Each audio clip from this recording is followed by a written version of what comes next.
Hollywood, a place where one day you're a legend, and the next, the world forgets your name. And if that reality fits anyone perfectly, it's Ben Affleck, a man who won an Oscar at just 25, delivered blockbusters, and earned the title of Hollywood's golden boy. But one day, he crashed so hard that the industry declared, Ben Affleck is over. But just when the world labeled him a failure, Ben returned as Batman and shut everyone up. This is the untold story of Ben Affleck, a journey through Oscar glory, the shadows of depression, and a comeback that shook all of Hollywood. Let's begin. In 1994, two best friends struggling to make it in the industry wrote a script, Good Will Hunting. Those two friends, Matt Damon and Ben Affleck. The script was so powerful, it reached top Hollywood producers in 1995, and by 1998 Ben and Matt were standing on the Oscars stage, winning Best Original Screenplay. Ben was just 25, Matt 27, from audition lines to the Oscars spotlight overnight. And then, Ben was flooded with offers. Hollywood was ready to crown its next action superstar. Then came Armageddon, a perfect Hollywood blockbuster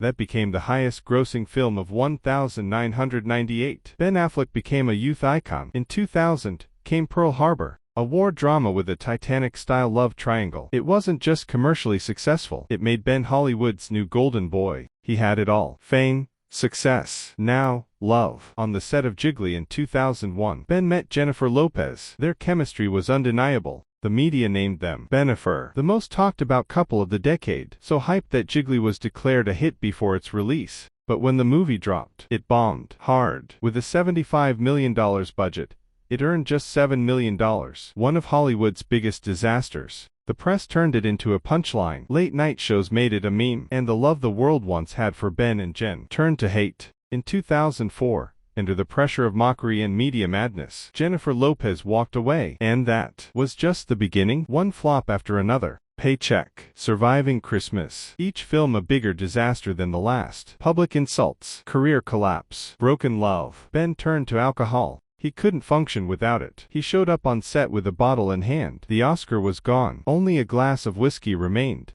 But in his darkest hour came a light. Jennifer Garner. They married in 2005. She supported him emotionally, helped him fight his demons. And Ben started rebuilding, not as an actor, but as a director. In 2007 he directed Gone Baby Gone, a critical hit. Then The Town in 2010, even bigger. And then Argo in 2012, which won the Oscar for Best Picture. Ben Affleck was back. But then, in 2013 Warner Bros. Announced Ben Affleck would be the next Batman. The internet exploded. People were furious. How can a failed daredevil play Batman? But Ben stayed silent, and began one of the most insane physical transformations ever. He bulked up to 225 pounds, underwent brutal training, used his personal trauma to build the mindset of a broken Bruce Wayne. When Batman v Superman released, fans were shocked. This was the most intimidating Batman they'd ever seen. Even the haters had to admit, Ben nailed it. Warner Bros. Offered him a solo Batman film. He started writing the script, and was set to direct it too. But then came Justice League. Director Zack Snyder had to step away due to tragedy. Warner Bros. Brought in Joss Whedon, who turned the film into a comedy circus. Ben hated it. The reshoots, the script changes, the interference. When Justice League released, it was trashed by fans. Ben spiraled back to drinking, depressed, silent. But then, a friend stepped in. Matt Damon. He told Ben, "Your mental health is more important than Batman." In 2019,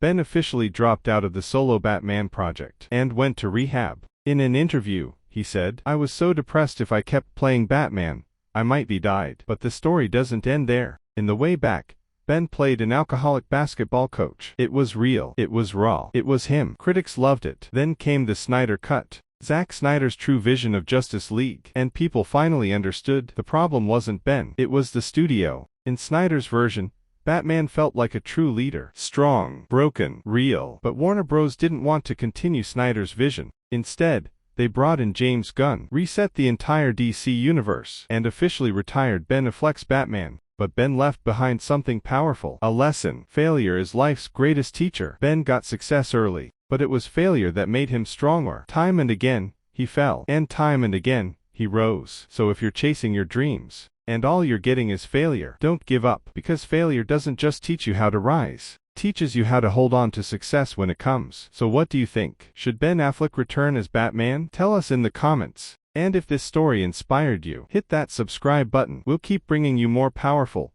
motivating stories. Until next time, take care. Stay safe, stay inspired.